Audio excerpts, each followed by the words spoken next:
শহীদ তরুণ সাংবাদিক শান্তনু ভৌমিকের অষ্টম মৃত্যুবার্ষিকীতে শ্রদ্ধা জ্ঞাপন করল ডিওয়াইএফআই জিরানিয়া মহকুমা কমিটি। 2017 সালের 15 সেপ্টেম্বর মান্দাইয়ের কাছে আইপিএফটি এর বিক্ষোভ কর্মসূচি সংগ্রহ করতে গিয়ে প্রাণ হারান তরুণ সাংবাদিক শান্তনু ভৌমিক।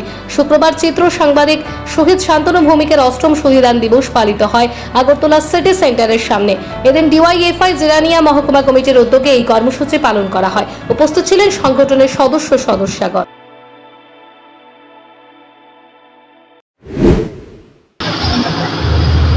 তিনি ছাত্র সংগঠনের মাধ্যমে এসএফআই এর মাধ্যমে বামপন্থী আন্দোলনে বিশ্বাসী হন, পরে যুব আন্দোলনের সঙ্গে যুক্ত হন। তারপরে সে তার পারিবারিক আর্থিক কারণেই পেশা হিসেবে বেছে নেন সাংবাদিকতা।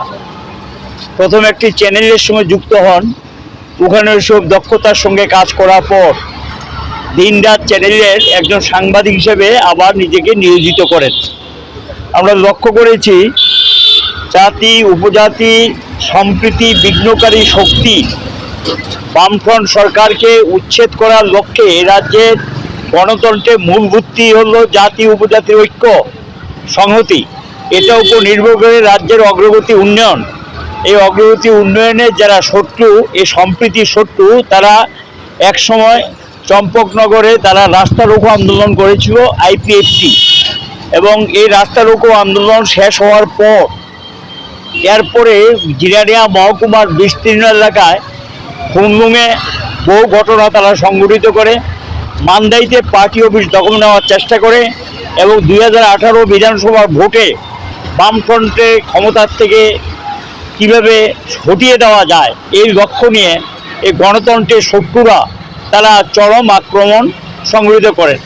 মান্দাইতে সেই দিন পার্টি অফিস দখল নেওয়ার জন্য তারা উদ্যোগ নিয়েছিলেন। আইপিএফটি দল রাস্তা রোকো করেছেন এবং সেখানে জাতি উপজাতির যে সম্প্রীতি ঐক্য বিঘ্ন করার চেষ্টা করেছেন।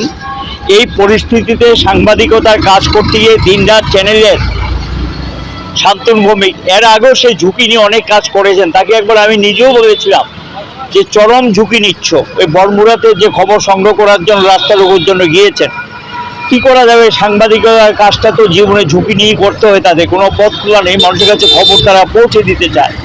এবং এই অবস্থার মধ্যে সেদিন শান্তনু ভৌমিক খুব সাহসিকতার সঙ্গে সংবাদ সংগ্রহ করতে গিয়েছিলেন।